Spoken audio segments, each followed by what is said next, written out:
Се викам Страхил Илиевски, сум поранешен инспектор од класичен криминал во МВР, СВР Скопје, сега пензионер. Во мојот живот е негде од 76 години. Имам видено многу и тешки и поубави работи, но овој грабалок што се изврши после осамостојувањето на Македонија, навистина незапамтив. Еден од проблемите е мојата сопруга, Рада Илиевска, која беше вработена во АД Славија тогаш и беше како шеф на книговодство. Платата земаше, но после беше избркана затоа што се протистави на одредена гарнитура која што сакаше да ја присвои Славија и парите да си ги стави в джеп, како и што направија. Ги тепа со полицајци, по наредба на Бранко, премиерот, во времето на СДС, ни беше одземено 8%. Ни беа скратени пензиите.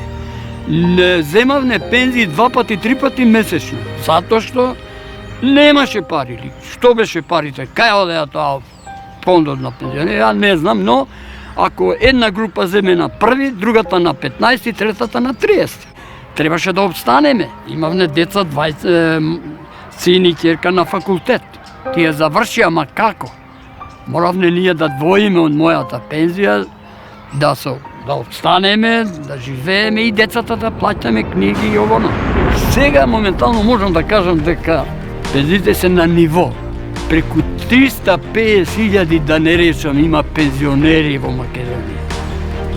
Пари секоја прва недела, 5-6 ден, си исплаќа пензија.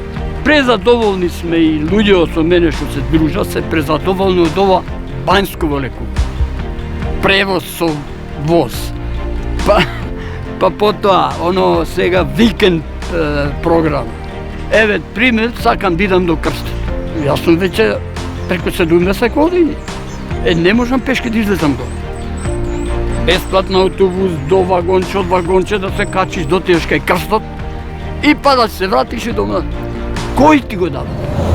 Страхил и неговата сопруга се едни од многуте пензионери кои ги чувствуваат придобивките од покачувањето на пензиите, кои пораснаа за над 70%.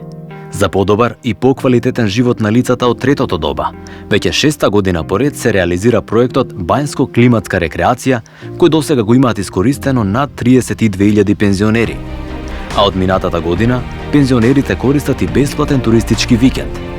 Покрај ова, за пензионерите е обезбеден и бесплатен превоз во градскиот сообраќај во Скопје 4 дена во неделата и бесплатен железнички превоз секој втор викенд во месецот. Отчетно, ова е разликата. Вака се сака Македонија.